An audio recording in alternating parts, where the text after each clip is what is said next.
This is CS50, Harvard University's introduction to the intellectual enterprises of computer science and the art of programming.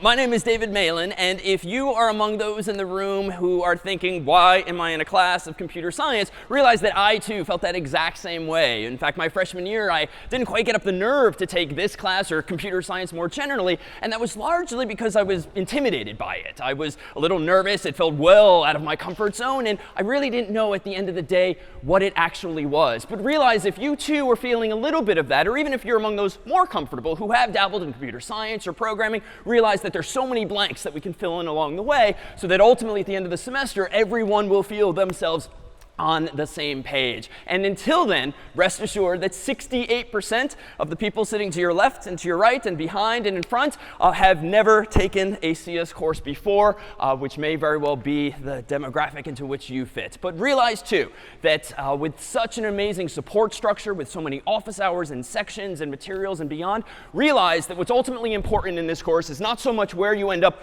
relative to your classmates in week 10, our final week, but where you end up relative to yourself in week 0. And indeed, that is where we now are. And as it turns out, computer scientists start counting at 0. And so over the next 11 weeks, will we take you from being among those less comfortable, or perhaps somewhere in between less comfortable and more, to feeling much more comfortable and confident and capable than that. But to get there, we need to understand what computer science really is. And this was something I didn't understand until I set foot in a room like this. And I dare say we can distill computer science into just this picture. Computer science is about problem solving. And I know that high school courses typically do kind of paint a misleading picture that it's only about, and it's entirely about programming and people with their heads down in the computer lab working fairly antisocially on code. But the reality is it's all about solving problems, and very often solving problems collaboratively, either in person or by leveraging code, programs that others have written in the past.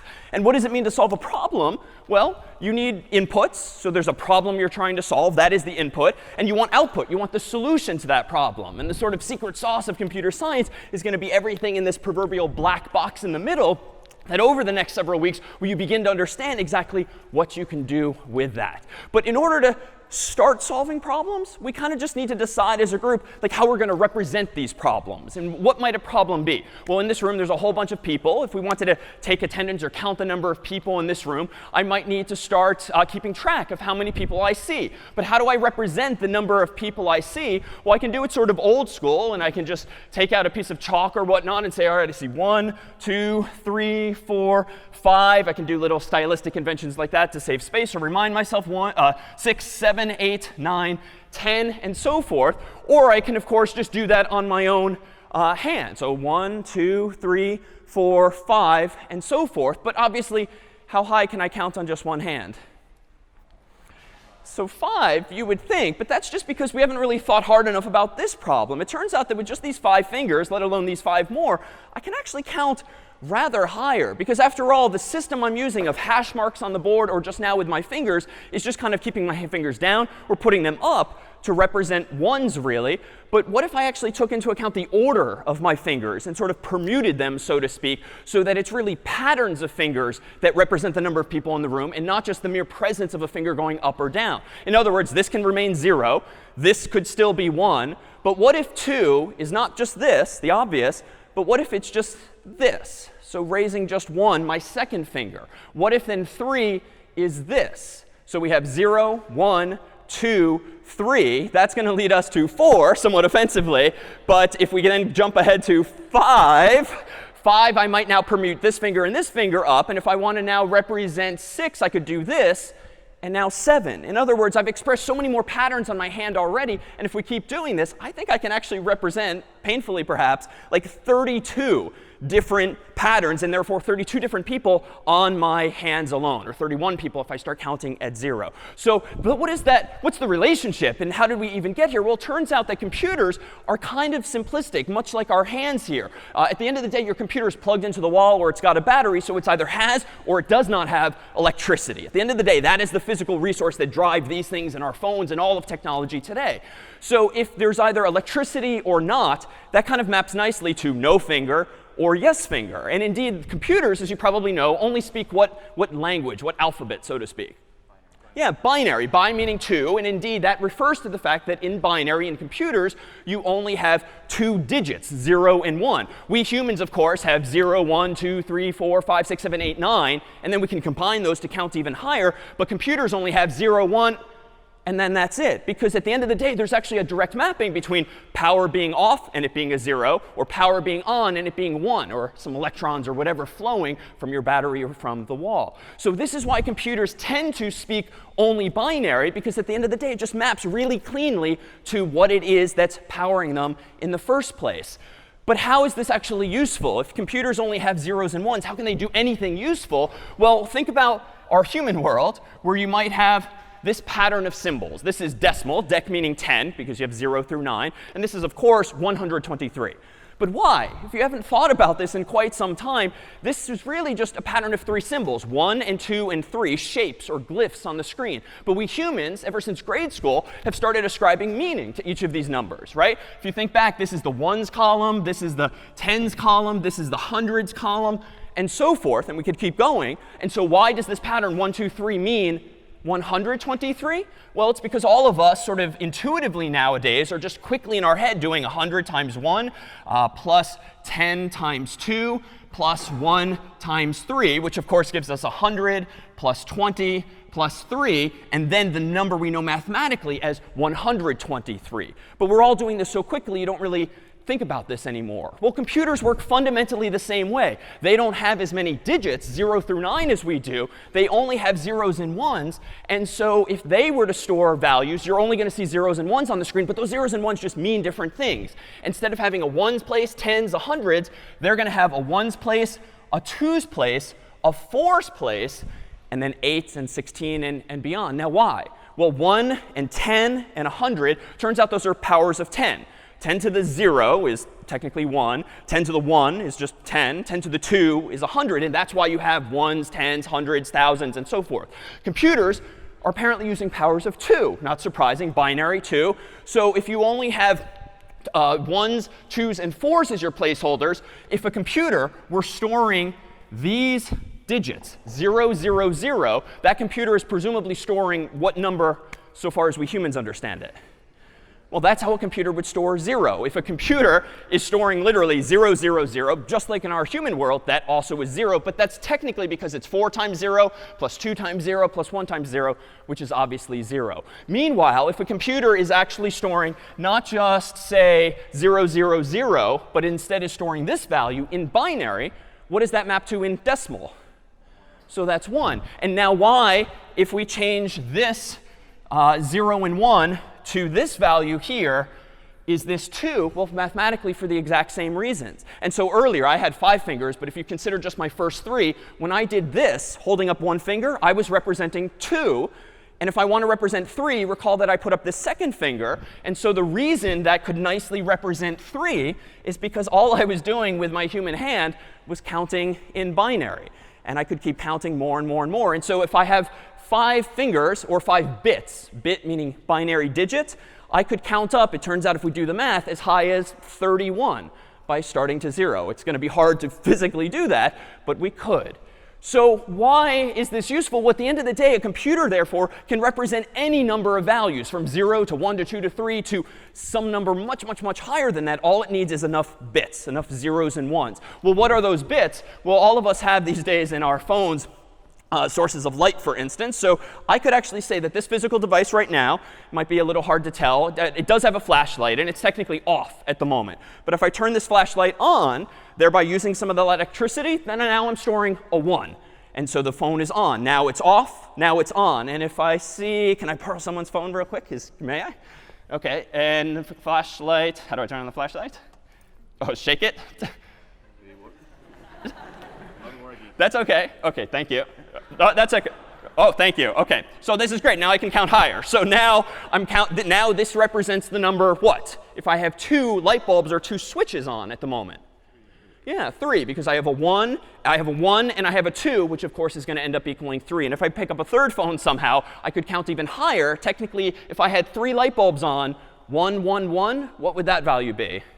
7, because it's a 4 plus a 2 plus a 1, and so forth. Thank you so much for the spontaneity. So why does this not lead to limitations for us? I can count in decimal as high as I want. I can now count in binary as high as I want, so long as I have enough bits.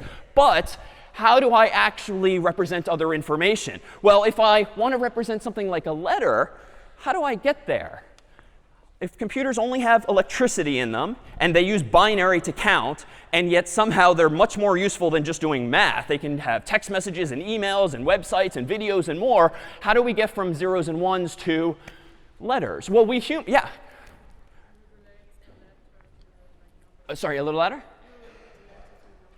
Yeah, we just need to kind of relate the numbers to letters. In other words, all the people in this room just need to decide at some point that, you know what, if we want to represent something like the capital letter A, we just need to decide on a pattern of bits, a pattern of fingers that's going to represent A. And it turns out humans years ago just unilaterally decided 65 shall be the decimal number that represents capital letter A. And you might guess capital B is represented by what decimal number?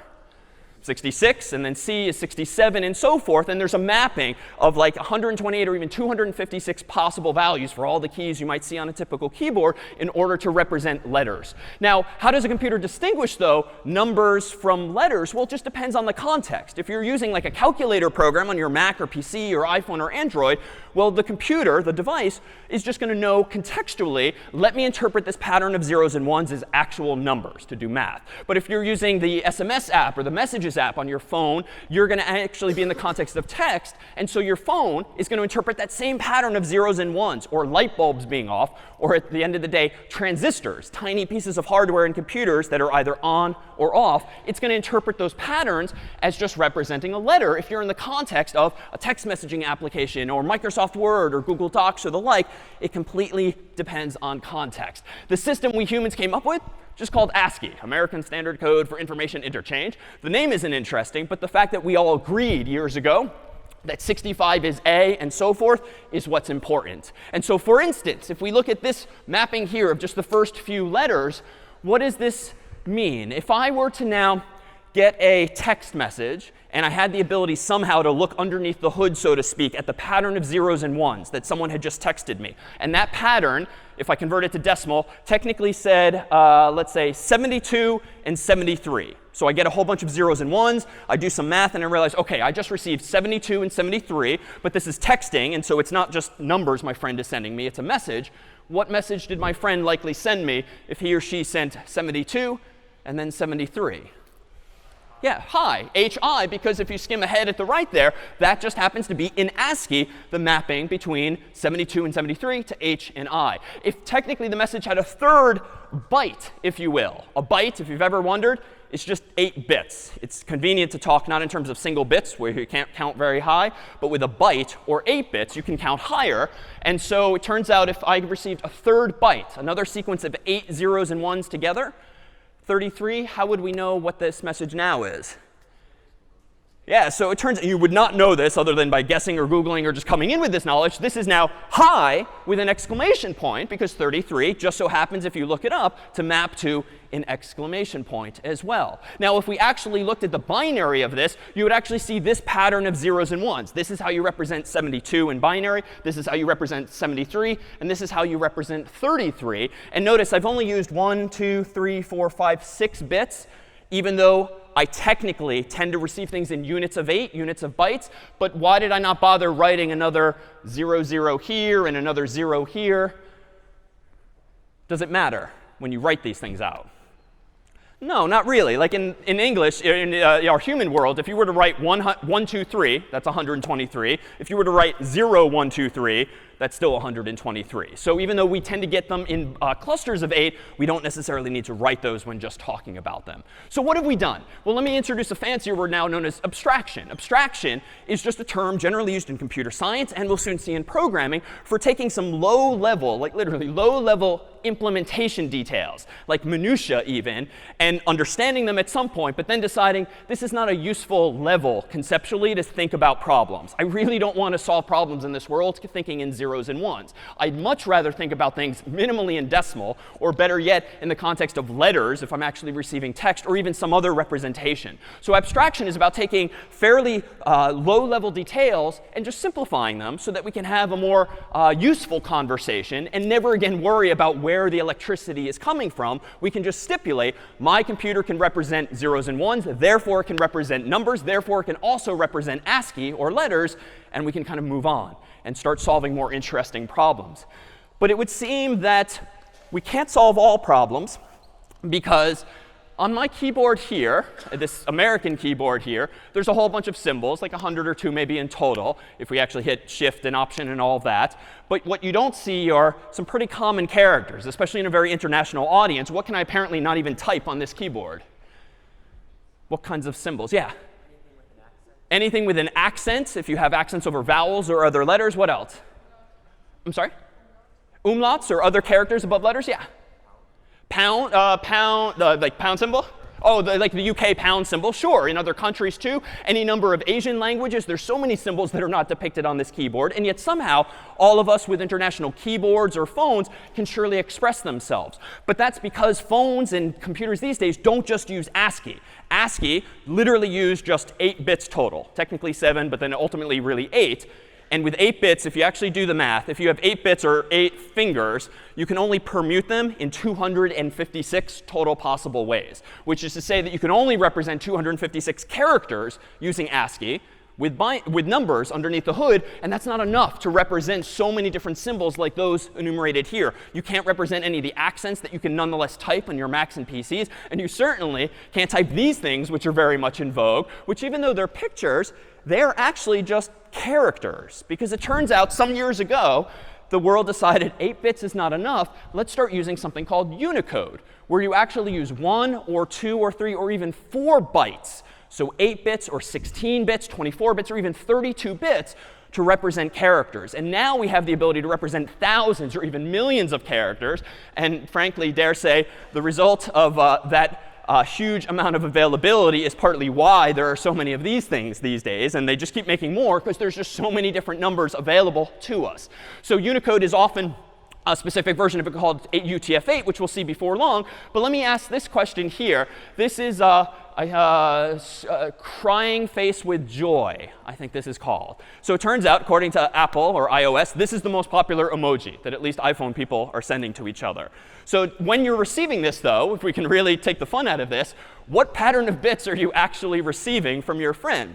He or she is clearly trying to express some emotion, but really what your friend is sending you the decimal number 128,514. Or really, if you looked at the zeros and ones coming to you over the internet or airwaves, you're getting this pattern of zeros and ones, which is hardly joyful or hardly descriptive. But all your phone or computer are doing is seeing this pattern of bits, looking it up in like a little cheat sheet and saying, oh, whenever I see this pattern of bits in the context of text, like texting, I should actually display it as that picture. Now, that picture has a lot of yellow and other colors in it, but how do we even get there? Well, it turns out that this same pattern of numbers, 72, 73, 33, which just to be sure, a moment ago meant what? Hi. In the context of a textual program like Microsoft Word, Google Docs, texting, this means hi. But what if you saw this same pattern of bytes? And again, we could draw the zeros and ones, but it's not interesting anymore. So we're going to abstract away at the decimal level. If you got this same pattern of zeros and ones or numbers in the context of like Photoshop or a browser or some kind of photo program, well, it might make more sense to interpret it not as text, but as imagery, some kind of colors. Well, it turns out there's this other system in the world. You might have seen this acronym before called RGB, red, green, blue. And this is just a way of humans having standardized years ago that, you know what, if we want to represent a dot on someone's screen, otherwise known as a pixel, tiny little square on the screen of your phone, your laptop, or even TV these days, we're going to use 3 bytes. 1 byte to specify how much red should be in that specific pixel.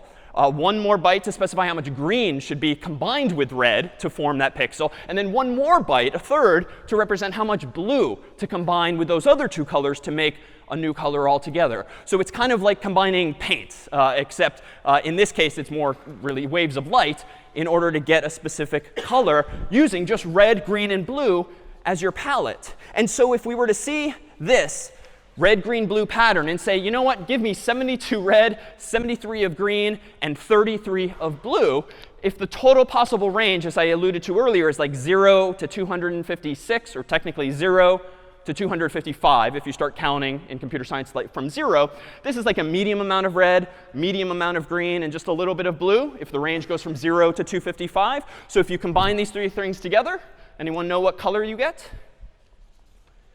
Yeah, so it's kind of a light yellow that looks like this. So if a computer is storing a single dot on the screen that happens to be in yellow, what the computer is actually storing is not this dot physically, but a pattern of 3 bytes. How much red, how much green, how much blue should the computer display at this particular point? So if we look at this crying face of joy, and we kind of enhance or zoom in on it here, you can actually see it start to pixelate, so to speak, where you start to see the dots. If I punch in a little more, now you can really start to see the dots on the screen. And if I go in even farther, you can actually see the tiny little squares that compose this image, most of which at this zoom level are yellow, but a bunch of which are black, a bunch of which are like light black or dark yellow. And that's what composes this image ultimately. So this is to say, if you count up all of the pixels on the screen and then multiply it by 1, 2, 3 bytes, that's how many bytes or kilobytes or megabytes, if you've heard those terms, are going to be stored on your computer just to represent that image. So we've gone from electricity to down here, so to speak, to zeros and ones, to decimal, now to colors. Well, with colors, you can get images. What comes after images? Well, we've all watched videos or movies, certainly digitally these days. Well, what is a movie or a video file? How might that be implemented? Say a little louder? Yeah, it's a collection of images. If you've ever heard of frames per second, like movies tend to be 24 frames per second or 30 frames per second, that just means that a typical movie, every second is showing you 24 or 30 images per second, and they're just flying by so quickly that you actually don't notice you're just watching a sequence of static images. It's like as a kid, if you ever had one of those paper flip books where there's tons of drawings in them, and as you flip through the pages, you see things moving, but that's just because your eyes are just seeing little snapshots ever so quickly of something moving on the paper. That's all a video file actually is. So if you have an iPhone and you've ever played with these animojis, so to speak, well, all those are little video files composed of lots and lots and lots of images that you have saved on your phone or texted to someone else. And if we just think now, OK, now we're at the point of video, but that's OK. Videos are just bunches of images. Images are just bunches of colors. Colors are just patterns of bits. And bits, at the end of the day, are just the result of electricity coming into my machine or transistors turning switches on and off. Like, we've all of a sudden told like this entire story, but none of us ever is going to need to really think about binary in the context of videos, because a video is just an abstraction on top of bunches of images. And images are just an abstraction atop bunches of pixels, and so forth. So we can keep painting this hierarchy that just allows us to talk about things at a more useful level. And the reason we had this conversation is just because we needed a way to represent inputs and outputs to problems. So let me pause there for just a second to see if there's any questions. Anything at all? No? All right, so what's inside this black box? Well, it turns out this is where the really interesting work starts to happen and the thought starts to come in. This is the proverbial algorithms, step-by-step instructions for solving some problem. And some of you might have solved this problem before, either digitally or textually. But of course, if you have like contacts in your phone these days and you've got bunches of friends and family, odds are they're alphabetized by first name or last name. And you have autocomplete these days. But it really is just a long list of names and numbers. That's not all that different from yesteryear's implementation of the same problem, which was this device here, a phone book. Now, this phone book might have a friend of ours in it, say Mike Smith, whose last name starts with S. And I could, of course, if trying to find Mike Smith, start by looking at the first page, the second page, the third page, the fourth page, and eventually just hopefully find Mike Smith. Indeed, is this algorithm, this step-by-step process, correct for finding someone like Mike Smith? Yeah, it's correct. It's stupid and slow, perhaps, because it's going to take forever in a phone book of this size. But it is correct, because if Mike's in here, I will, in fact, find him. But I could do this better. I could do it sort of 2 at a time. So 2, 4, 6, 8, 10, so imperfectly, 10, 12, 14. Is that faster? Obviously, it's going twice as fast. Is it correct? No, why is it not correct? Yeah, I might miss him, right? Mike just accidentally might eventually get sandwiched between two pages, and I have the unlucky experience of just missing him. Now, is it fixable? Yeah. I can probably, once I hit like SN or the T section, for instance, I can just say, all right, obviously I've gone too far for Mike. Let me just double back one or just a few pages. So it is fixable. And so long as I've saved time by flying through this twice as fast, can I at least afford to spend a few more steps at the very end just to find Mike Smith. But none of us are going to do that. And our Apple devices and Android devices certainly don't do that for efficiency today. Odds are most of us are going to do what to find someone in any book like this? Yeah, open to, roughly the middle, or maybe bias ourselves toward the end because S is after the middle. But, I'm in the middle of the phone book here. And now if I know that Mike is in the S's and therefore over here, where do I know he's not? He's not in the beginning, and I can literally tear a problem like this in half, throw figuratively and literally half of the problem away, and be left with fundamentally the same problem, but it's half as big. I went from like whatever, 1,000 pages to 500 pages, and I can now repeat this algorithm. I look down, I'm a little too far. I'm in the T section now. OK, I can again tear the problem in half, throw that half away, taking a 500-page byte out, a 250-page byte out, now leaving myself with just 250 pages more. And notice just how quickly I got here. The first two algorithms got me from 1,000 to 999 to 998, or 1,000 to 998 to 996. But here I went from 1,000 to 500 to 250. Feels like we're making up time here. And indeed, if I keep repeating this process, hopefully I'll be left with just one page of the book that Mike is either on or not, at which point I will call him. And so that's an algorithm that honestly leverages probably all the intuition we have. And a lot of what programming is going to be is thinking about a problem like this, figuring out how to divide and conquer it, and then expressing yourself in a way that the computer can then solve that problem for you. And just to paint a picture of how much better this algorithm is, well, if this is just a very abstract chart where we have on the vertical or y-axis how much time it takes to solve a problem, and on the horizontal axis how big the problem is. So the farther out you go this way, the more pages in the problem, the more pages in the phone book, and the higher you go up here, the more seconds or page turns it's going to take. That first algorithm is just like a linear slope, so to speak, because for every additional page in the book, it might take me one more second, right, up, right, up. It's just a one-for-one relationship with pages. The second algorithm, if I plot it, where I'm flying through twice as fast, what is that line going to look like instead?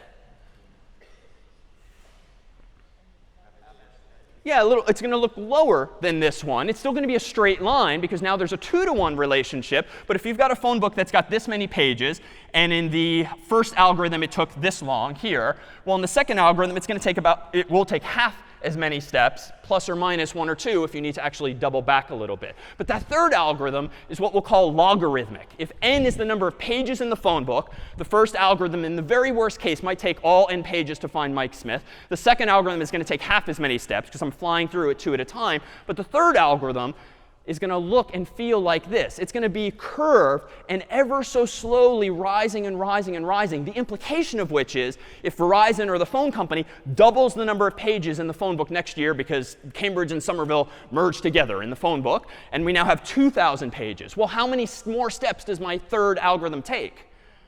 Just one, because I can take a 1,000-page byte out of the problem with that clever algorithm, whereas my first two algorithms would take it 1 or just 2 pages at a time. So that is to say, we have to hugely increase the size of this problem just for the number of seconds or page turns to appreciably actually increase. And so as we start to learn about programming, it's again going to be leveraging of this intuition in order to actually solve problems in code more effectively than we might without code alone, without that intuition alone. So let's formalize this now. So that was kind of a very intuitive way of dividing and conquering a problem. Just kind of made sense to go in the middle, tear it, then go to the other half or the other half and tear it again and so forth. But a computer, even as cool as Alexa and Google Home and all this are, you can't really just talk to them as another human and have them execute things correctly. I struggle just to get Siri to like set a timer on my phone. So we're not quite there yet. So we're still at the age where we have to be ever so precise with computers, voice activated or otherwise, and so thus enter pseudocode for now. Pseudocode has no formal definition. This is just a way of saying use English-like syntax or any spoken language and just express yourself succinctly and correctly so that a computer or a robot or even another person can understand what it is you're trying to say. So here, I propose is an algorithm written in pseudocode, English-like syntax, that just gets my point across. And I could write this in any number of ways. I've numbered the steps from 0 on up just for the sake of discussion, but this would seem to capture what I did there. Pick up the phone book, open to the middle of the phone book, look at the names. If Smith is among the names, call Mike. Else, if Smith is earlier in the book, go to the left, specifically the middle of the left half of the book, and then go back to step 2. Because indeed, I was just doing the same thing again and again. And the reason I wasn't doing it forever was because every time I repeated myself by opening and tearing, I was shrinking the problem. And I can only shrink a problem of some fixed finite size so many times until I get just one page. And so if I can continue this logic, looking to the right or to the left, or just quitting, if I don't find Mike at all on the last page, this would seem to capture more precisely that code. Well, let's actually excerpt from this now a few concepts and then start to apply them to actual code. Highlighted in yellow here, I dare say, are all of the verbs or actions. These are the functions, as we're going to start calling them, in this algorithm. A function is just a specific step, a specific action you take in order to do something. And so in yellow here, pick up, open to, look at, call, open, quit, are all actions or verbs, or henceforth we'll call them functions. Meanwhile, highlighted in yellow here, if, else, if, else, if, else, these are kind of starting to ask questions. What might these be called if you have some familiarity? Yeah, it turns out many programming languages, if you've seen any before, would call these conditions. They're branches or proverbial forks in the road. If this is true, go this way. Else, maybe go this other way, or perhaps a third or fourth direction altogether. Meanwhile, if we actually look at these highlighted phrases, if Smith is among names, or if Smith is earlier in book, or Smith is later in book, these are the specific questions we're asking in order to make that decision. These are known as Boolean expressions, named after a gentleman by the last name of Boole some years ago. And so a Boolean expression is just a question that has a yes/no answer, a true/false answer, a 1/0 answer, if you will. And that's a nice mapping to what computers are really good at. So within conditions, you have Boolean expressions to decide which fork in the road you want to go down. And then lastly, highlighted in yellow here, are go back to step 2 in a couple of places. This is inducing some kind of cycle or loop that's telling the computer to do something again and again and again. So in short, we have these building blocks already conceptually. And it turns out we can now start to translate these to an actual programming language. The first of the languages we'll introduce in CS50 is something called Scratch. Turns out this is not a text-based language like in my English pseudocode there, but it's graphical, and things look like puzzle pieces that you can drag and drop, and they interconnect if it makes logical sense to do so. And in fact, some of you might have played with this back in the day as kids, or even more recently, because it's actually targeted typically at students in like after-school programs who just want to learn more methodical, more algorithmic or computational thinking. And we're going to use it to explore not only these building blocks, but a few others as well. It turns out in the other languages we'll explore in CS50 and beyond are languages like C that we'll actually transition to as quickly as next week to then translate what we do this week in Scratch to next week in C. And in languages like Python and JavaScript and SQL, which we'll also explore, do we have other capabilities. The ability to store data in variables, so to speak. To use threads, which means get the computer to do multiple things at once. Events, to mean listen for things happening, like a click on the page, or a human typing, or even saying something. We'll be able to do all of the things that you take for granted in your very own phones. And we'll do this first by way of this guy. So this is Scratch, the default cat that comes with this programming language from MIT's Media Lab. And via Scratch, can we start programming him to move up, down, left, right, say something, utter something, and other commands altogether. In fact, let me go ahead and switch contexts here to show you the very first thing I ever wrote in Scratch. It was back in the day when I was in graduate school, and Scratch had just been invented by MIT. Let me go ahead and open this. And I called it Oscar time. And if we could perhaps have a volunteer come on up for just a moment. You have to be comfortable being on stage and on the internet. How about here in the white shirt? Saw your hand first. Come on down. So this is Oscar time. It's implemented in a language called Scratch. And at the end of the day, all that is underneath the hood of this program is functions and loops and conditions and a few other of these concepts. Hi, what's your name? Aviva. Aviva, David, nice to meet you. Come on over here. And in just a moment, I'm going to go ahead and click the green flag at the top left-hand corner, which is going to play this game. And we'll see on the screen the instructions. Oh, I love trash. Anything dirty or dingy or dusty. Anything ragged or rotten or rusty. Yes, I love trash. If you really want want to see something trashy? Look at this. I have here a sneaker that's tattered and worn. It's all full of holes and the laces are torn. A gift from my mother the day I was born. I love it because it's trash. Oh, I love trash. Anything dirty or dingy or dusty. Anything ragged or rotten or rusty.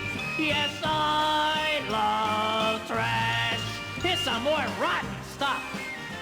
I have here some newspaper, 13 months old. All right, we're good. A round of applause for Aviva for coming on up. Thank you. Here, up, Aviva. A little CS50 stress ball. So suffice it to say, if you're tired of this song, consider how tired I was 8 hours later while like debugging and building this program. But consider what it is we just saw. It's this interactive game and stuff is animated and music is playing. But if you focus on decomposing, so to speak, this program into just basic building blocks, this is just kind of a big abstraction over some lower level pieces of functionality. Like this trash can here. At the moment, it's just a picture. And on occasion, as soon as Aviva dropped something into the trash, the lid came up and Oscar came out. He said something, and then he went back down. But that animation is super simplistic. It was just a sequence of 1, 2, 3 or so images displaying and then going back down to create the illusion of animation. Meanwhile, every time Oscar said something, that was keeping track of her score in what's called a variable. In algebra, you have x and y and z. But in programming, you have the same idea, but it's generally more useful to call them more descriptively like your score. And so there's probably a variable in this game called score that was just keeping track of how many times Aviva had dropped something into the trash. Meanwhile, the trash itself, and the shoe and the newspaper and even more things happen eventually, were falling from the sky at sort of random locations. And that's because I programmed the game to sort of start the trash here or over here, just to make it a little more challenging as the game picked up. And in fact, things start falling faster and faster over time, like a typical game, getting more and more difficult. So how do we get to something like that? Well, let me go ahead and open up Scratch itself and introduce the environment. So in Scratch, you essentially have 3 general areas. And it's web-based, and so you can do this on any computer. And in the left-hand side here, you have those puzzle pieces to which I referred earlier. These puzzle pieces are all mapping to functions or loops or conditions or variables, things that we saw before. And I'm going to be able to drag and drop them into the middle in order to interconnect them and write my program, which we'll do in just a moment. Meanwhile, Scratch lives in this stage, this world, where you can move up, down, left, right. You can change what Scratch looks like. You can add other characters, otherwise known as sprites, in order to have multiple things happening at once. And of course, you can full screen it. And so the Oscar time game a moment ago was actually a whole bunch of sprites. Oscar's trash can was one. Each piece of trash was another sprite. The newspaper was a sprite, and so forth. So each of them were separate programs running in parallel at the same time. So let's actually make him do something. It turns out that if I jump down to, say, events, I'm going to see one of the most powerful blocks from the get-go, which is this, when green flag clicked. That's indeed how I started the game with Aviva, by clicking just above Scratch's world, this green flag. And if I wanted to stop it as I did, you can click the red stop sign to say stop. Meanwhile, the green flag I can constantly listen for. By dragging and dropping this puzzle piece, when the green flag is clicked, what do I want to do? Well, let me go up to looks. And these are just different categories. And we can scroll through all the different colorful blocks, but they pretty much just do what they say. I'm going to go under looks, where I know there to be a block that's called say. And I'm going to go ahead and type the most canonical computer science thing, hello world, in this box. So notice that functions themselves can actually take inputs. And the input to this function, say, is going to be hello world. If I now go over to the green flag and click it, hello world. All right, so not all that difficult, not all that interesting, but it actually got the job done. And so my program is indeed just this. Well, how might I make this a little more interesting? Just saying hello world all the time isn't all that compelling. Well, you know what? Let me think. Let me undo this. Let me scroll down to sensing, and notice this. Functions can also take input from the human. And functions can hand you back a value, a so-called return value. So this block here, ask something, by default it says what's your name and wait, is another function built into Scratch that allows me to do this. I'm going to go ahead and drag this here. And I'm going to let it say, what's your name? Notice now that below this block is a special block, whatever it is the block returns. So answer is whatever the human's going to type in.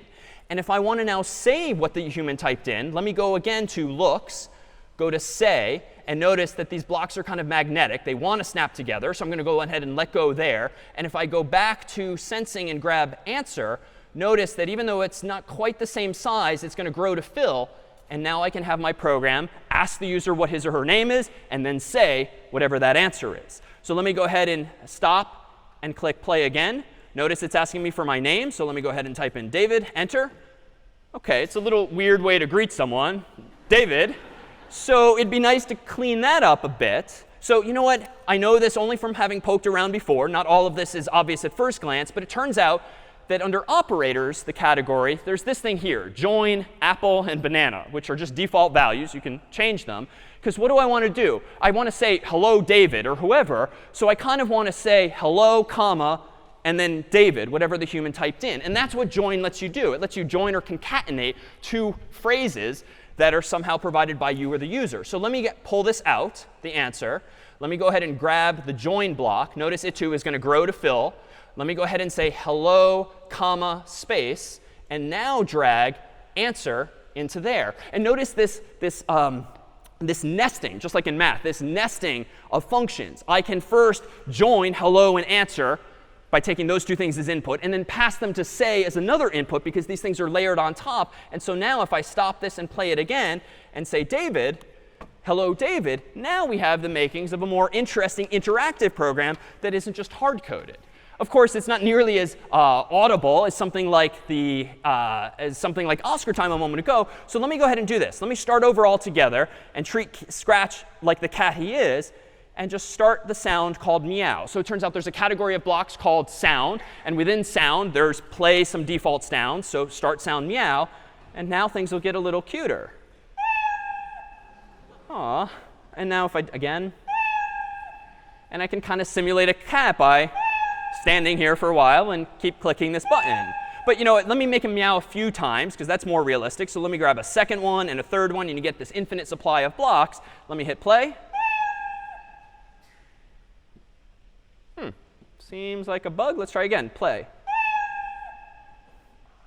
This is my first bug or mistake. This looks correct. It says when green flag clicked, start sound meow, start sound meow, start sound meow. Why am I only hearing one meow? Yeah, was it?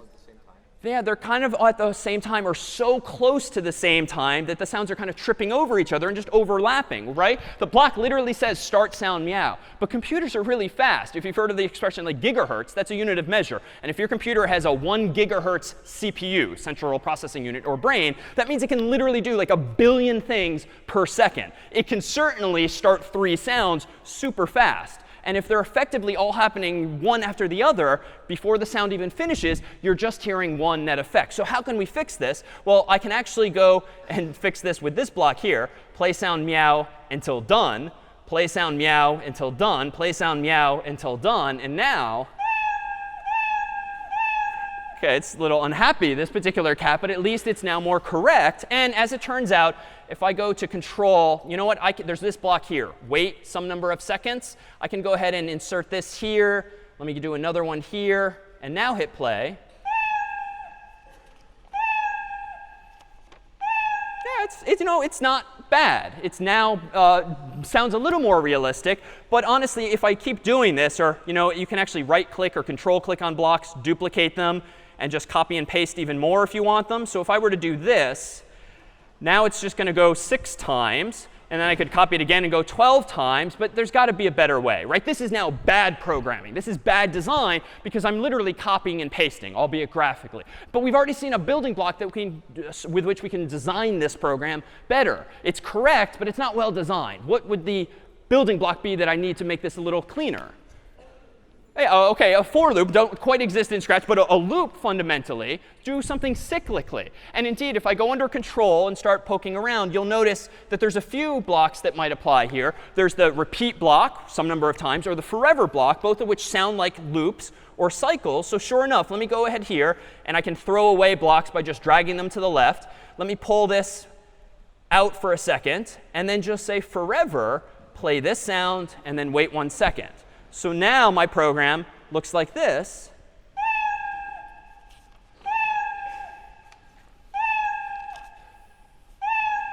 we'll never know if it's technically correct because it's just going to go, we think, forever. But it looks like this is correct. And it was a lot less code. And it's a lot easier to maintain because if I want him to kind of get sleepy, I can then maybe say 2 seconds instead. And we can adjust this on the fly as we go. But let's start to combine some of these ideas now and change what it is the ultimate effect is. Let me go ahead and open an example I made in advance. This one's called Count 0. And we'll put this on the website later so that you can play with it if you like. And this is kind of the opposite of counting sheep. Rather than me or this person sleeping counting sheep, this sheep will count itself. So let me go ahead and just play. And adorably, he seems to just be counting 1, 2, 3. But why is that? He's just going to count forever. But let's look at the blocks with which he's counting forever. When green flag clicked, set counter. Turns out this orange block is what we called a variable. So in algebra, it'd be like x or y or z. Those are not descriptive. I called this one counter instead. But I could have called it x or y or z. And then I forever say the counter for 1 second, then wait 1 second, and then change the counter by 1, which technically means just increment it. Add 1 to it. And the sheep is just going to, therefore, count up and up and up. Now, this is a little tedious, but that's kind of the point of counting sheep, of course, to fall asleep. But what if this sheep actually kind of liked counting a little faster? Well, let me go into operators here. Multiplication sounds like it could get us places quicker. And let me go ahead and go to variables. And instead of changing the counter by 1, let me go ahead and just keep setting it to something else. So let me drag and drop this. Set the counter equal to something times something. Specifically, the counter times 2, thereby doubling, doubling, doubling, doubling. That would seem to grow, so to speak, a lot faster. Let's see. 1, 2, 4, 8. So he's counting faster, but it's still kind of tedious. What if we instead do this? Let's stop waiting. And let's go ahead and, with the looks, not say counter for 1 second, but let's just quickly say counter. So I'm going to say the counter. Whoops. I'm going to say the counter, and then I'm going to set it to itself times 2. So here's where we're at. Initialize or set the counter to 1 initially, say it, then double it, then double it, then double it, saying it along the way. So here we go. That's impressive. So now the sheep has counted up to 10 to the 60th so far. 10 to the 100th. OK, now it doesn't even fit in the speech bubble. But he's still going. How high can he go? What's the biggest number you can count to in a computer? Anyone want to guess? Could be here a while. 10 to the 270th now?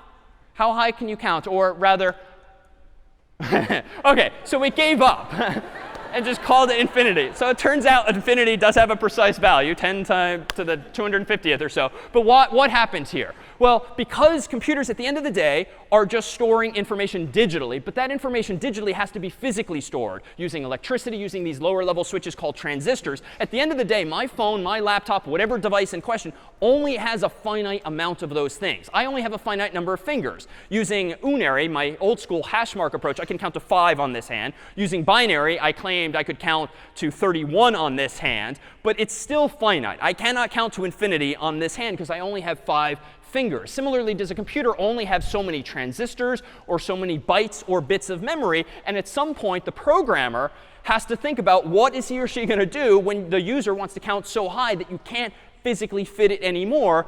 You have to give up like this and say something semi-accurately, or you have to handle the issue in some other way. And we'll see when we get to C that how you handle this problem is not necessarily straightforward. And indeed, a lot of software out there does not handle this problem. And odds are all of us have programs that if you type big enough words or big enough numbers into them, they might very well break or crash or freeze because the humans, unlike MIT, did not anticipate that might actually happen and handle it.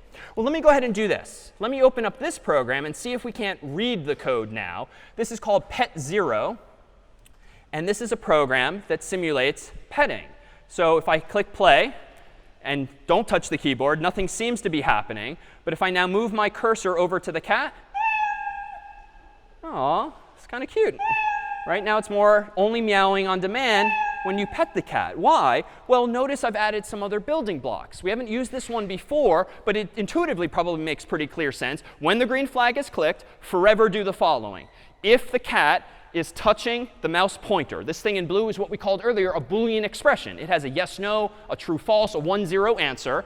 And touching mouse pointer is one of the options in the little drop down here if you tinker with it. So if the cat is touching the mouse pointer, then and only then play sound meow until done. So we've combined now functions with loops with a condition.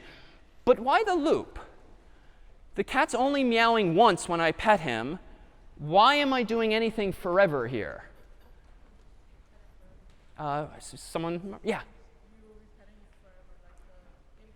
Yeah, I might want to pet it again, so I want the program to anticipate that. And honestly, if I omitted this forever block and my program instead looked just like this, so let me get rid of that and this, and then I clicked play, and now I hover over him, why is it not working even once?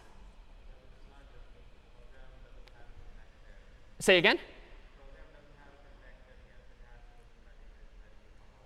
Yeah, so I mean, at this point, if I can summarize, it's that happened. The computer's so damn fast that this already happened by the time I moved my cursor over to the cat. And at the moment I clicked play, I was not touching the cat. Those blocks executed, so to speak, top to bottom. That's it for the program. So by the time I move the cursor over to the cat, the program is over. It's not listening. And so forever, this way I can actually listen in perpetuity for something to actually happen. What if I want to do something not just if something is true, but handle two cases, if or else? Well, let me go ahead and open up pet1. And this is another example. And could someone perhaps describe, after reading this code, what this program is going to do instead? Yeah.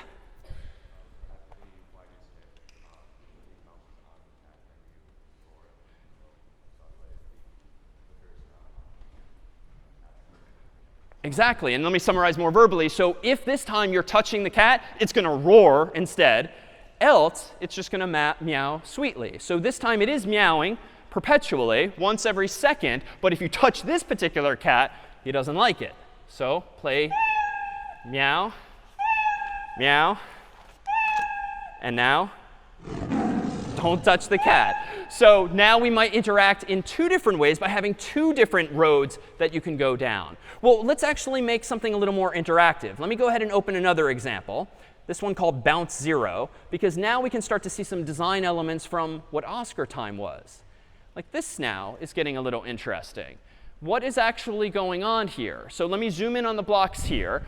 This block is just saying forever, move 10 steps, which is another block we haven't seen. But 10 steps is like 10 pixels, so move 10 pixels on the screen. But if you're touching the edge, then turn around 180 degrees. And you can see exactly that happening. Scratch is turning around 180 degrees. And this rotation style just means double back. Don't like loop around 180 degrees.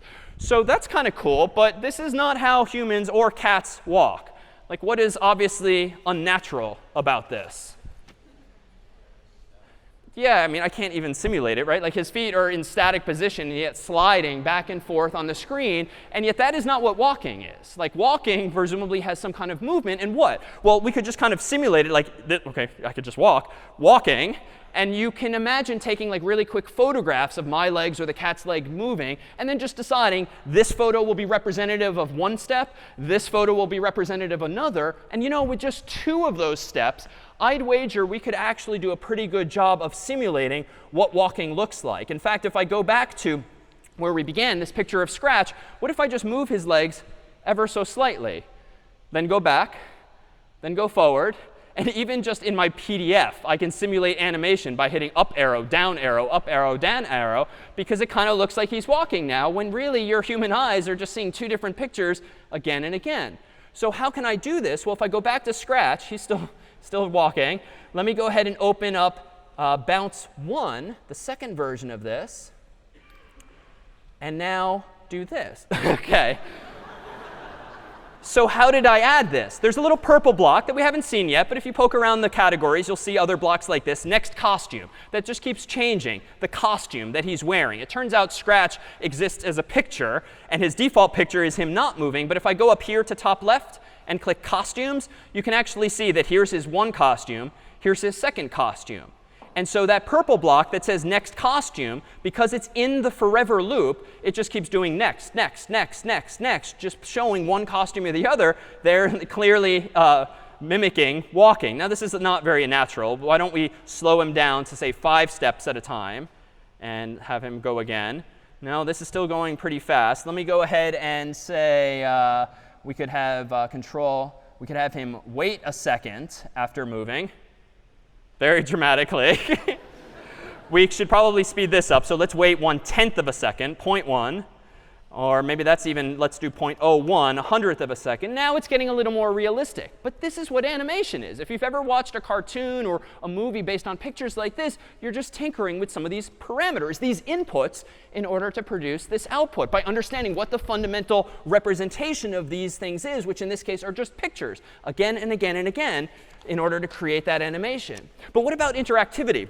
Let me do this one myself. Let me go ahead and get rid of this, go back to events, and say when green flag clicked.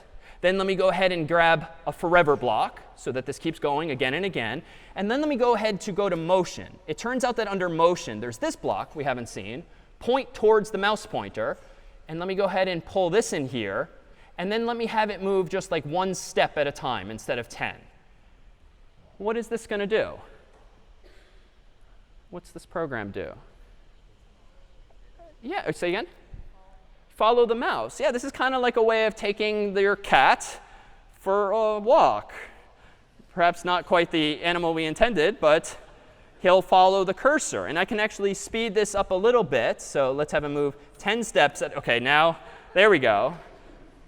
So now he's moving up and down. And so now it's interactive. So you might recall that when we were playing Oscar Time earlier and picking up the OK, don't do that. See, that's a bug. He's just confused. He's constantly moving toward it, but you're already OK, so we're going to stop. OK, so now he's following. But that's how we might now create, for instance, the ability to move those pieces of trash around and have them follow the mouse cursor. If you think back to Oscar Time, every time you picked up a piece of trash, it followed the cursor because there was a forever loop and a block like this pointing toward the mouse pointer.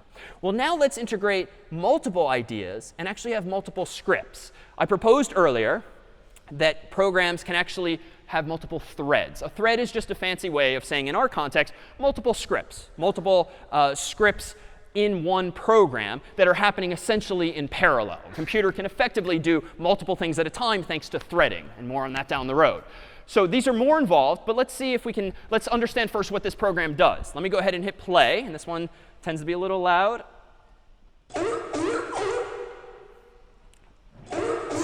So the sea lion is just barking endlessly, annoyingly. So by reading the code, how can I stop him from barking?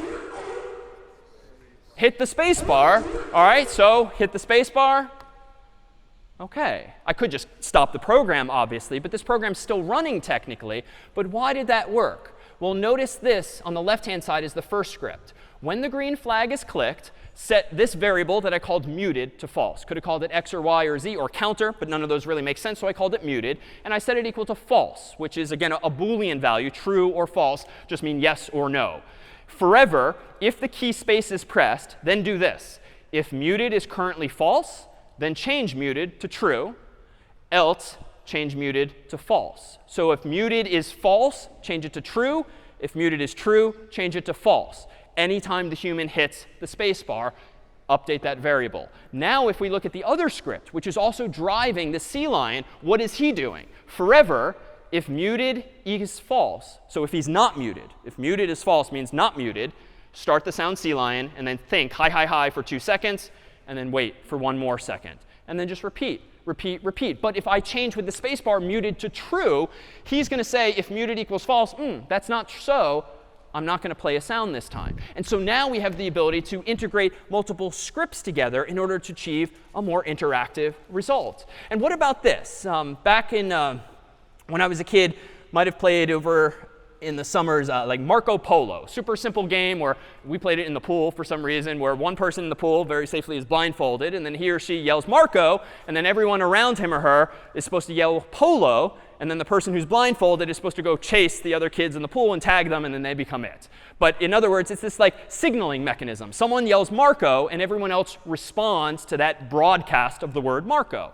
Well, it turns out we can simulate this with these 2 puppets. This guy here, notice that I've highlighted the orange puppet because there's a second blue puppet there, separate sprites, and these are just photographs we uploaded to the game. Forever, if the key space is pressed. So if the space bar is pressed, say Marco for 2 seconds, and then broadcast an event. Meanwhile, the blue puppet here has a super simple block, but it's fundamentally different from the ones we've seen. He's not starting when the green flag is clicked. He is starting only when he receives an event. So it turns out that sprites in Scratch can't hear or see what the other one is saying in those speech bubbles. You have to use a fancier technique, which is this special block called broadcast, which is like passing a note digitally from one sprite to another that the other one can read or receive, so to speak. So only when he receives this event, so to speak, does he say polo for 2 seconds. And again, the orange puppet sends that secret message just using this other puzzle piece, broadcast an event, like passing a note that the human doesn't actually see. So if I now hit the green flag and hit the space bar, orange yells Marco, blue guy yells polo in response, but those aren't timed together. Rather, the blue guy is hearing what the orange one has said, thereby allowing multiple sprites to actually intercommunicate. So how did we get here? Well, recall that we had all of these building blocks a moment ago.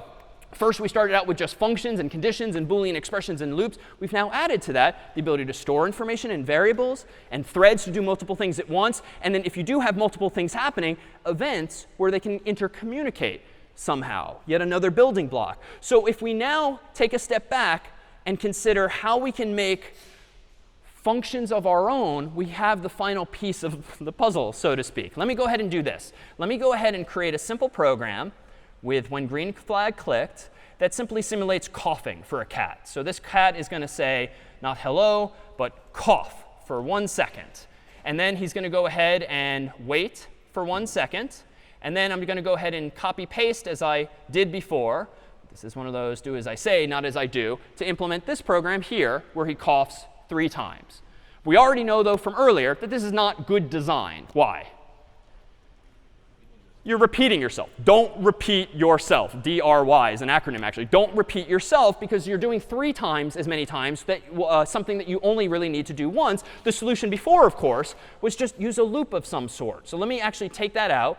Let me use a repeat block, change 10 to 3, and then just use 2 of these blocks. And notice already, the program's so much more compact. And now, if I want to change the 3 to a 30 or to a 10 or any number, I just change one simple value. I don't have to rewrite or copy paste or delete things. I can update the program much more readily. And now, the same thing is going to happen with just cough, cough, cough. But it turns out that it would be nice to henceforth abstract away from this, right? I just want any program I write to know how to cough. And coughing is really just saying something, perhaps some number of times. But it turns out we can abstract this away in code. Let me go down to my blocks here. And this allows me to click this button, make a block. It allows me to make my own function. I get this dialog window here. And I'm just going to call this block cough. I'm going to go ahead and click OK. And now I have this new pink block that itself can have blocks underneath it. And you know what I'm going to do? I'm going to go ahead and do this. I'm going to go ahead and say cough under there. And now notice on the left, I now have access to this new pink piece. I can now put this in here. So now notice, even though, yes, this is how coughing is implemented on the left-hand side here, next time when I write a program, I just want to call cough. And I don't care about those lower level implementation details. I don't care about the binary or any of that. I just want this to be an abstraction. But I could do better than this. Wouldn't it be nice if instead of just repeating cough 3 times, what if I made that a feature of cough? So let me do this. I can go ahead and right-click on this pink piece, and I can edit it. That brings up that same window from before. And notice this, add an input. So when I make a custom block, I can actually make pretty fancy blocks just like the ones MIT gives us with the software. And now I can type in something like n. And if I add a label just to make it more descriptive, I can just say times. So now I've made a special custom puzzle piece that says cough some number of times, where n for number is just the go-to variable that programmers tend to use. So now I can actually move this repeat block into cough itself. But rather than hard code 3, notice this. I can steal that variable and now say cough this many times by repeating, saying this again and again and again. And now, when I cough in my actual program, I just type in 3 here. So I have this beautiful abstraction now, so to speak, cough this many times, and I, and no one else in the world, never again needs to care about what it means to cough because we've already implemented that before. And so just as MIT has given us so much functionality that we ourselves don't have to think about, so can I now make functionality that I don't have to think about. And as we progress to higher level languages like C and JavaScript and Python, we're going to continue this process, sometimes solving problems ourselves by making our own custom puzzle pieces, but very often using things called libraries, code that other humans wrote before us that's just useful to get the job done, just as Scratch has done here in part for us. Let me go ahead then and bring all of this together by opening this other example here. Let me go ahead and open up this one, which isn't something we've seen, but it's kind of an interactive game like this, made by a former student. Should we have an apple? Yes? Little animation. OK, that didn't end well. Let's try again. Play again. And notice the say block is happening. There's some kind of ask block. The student was checking if the human typed in yes or no. Let's type no this time. No apple. Ooh, cupcake. OK, yes. Enter.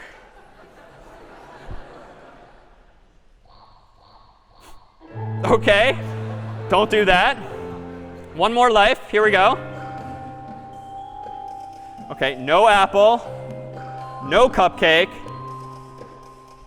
Oh, a little variable counting that.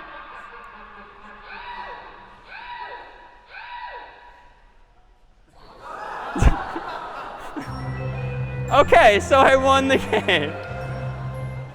In our final moments here, let me go ahead and open one final example. As you know, CS50 is offered not only at Harvard, but at Yale as well. So it seems fitting to perhaps end on a note that pits one campus perhaps against the other by way of another game that a former student wrote called Ivy's Hardest Game. But for this, I think we need one final volunteer who's coming up. OK, first hand, way right there. Come on down.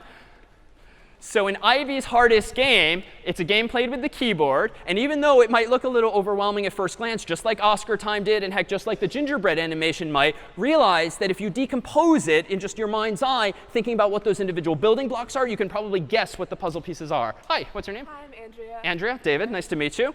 Here is Ivy's Hardest Game. We'll pitch you against all of the Ivies here. And then right after this, we'll be adjourned for cupcakes in the transept. Ready? You can't touch this. You can't touch this. You can't touch this. Nice. You can't touch this. My music hits me so hard, makes me say, oh my Lord, thank you for blessing me. What am I to rhyme and to hype? It's just good when you know you're down. A super dope homeboy from the Oak Town, and I'm known as such. And this is a beat you can't touch. I told you, homeboy, you can't touch this. Yeah, that's how you living, and you know you can't touch this. Look in my eyes, man, you can't touch this. What's the phone? Fresh new kicks and bands, you got it like that. Now you know you want to make it so move out of your seat and get a fire girl and catch this beat while it's rolling. Hold on, pull a little bit, and let them know what's going on like that, like that. Pull a little bit, just a ball on back, let them know that you're too much. And this is a beat they can't touch. Can't touch this. While we standing there, man, you can't touch this. Yo, sound the bell, school is in, sucker. You can't touch this. Give me a sound. I'm rhythm, making them sweat. That's what I'm giving them now.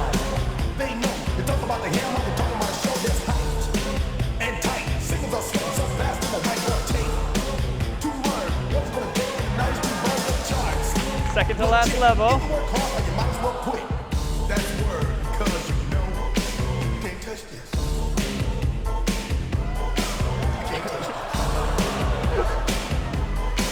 Break it down.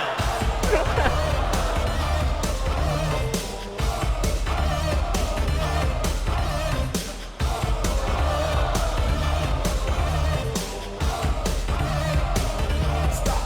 Hammer time. Go with the flow. Come on. And it's steady. Do it. You probably have to put your hands in the air. Bust a few moves. Run your fingers through your hair. This is it. For a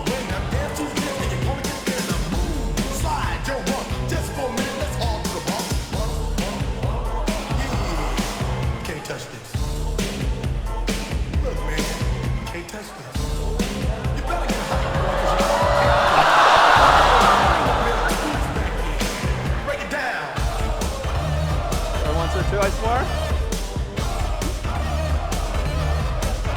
No, it's okay. One more life? Stop. Hammer time.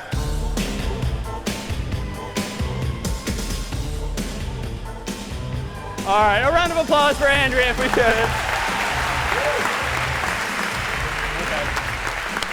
That's it for CS50. See the website for details. We'll see you for cake in the transept. Welcome aboard.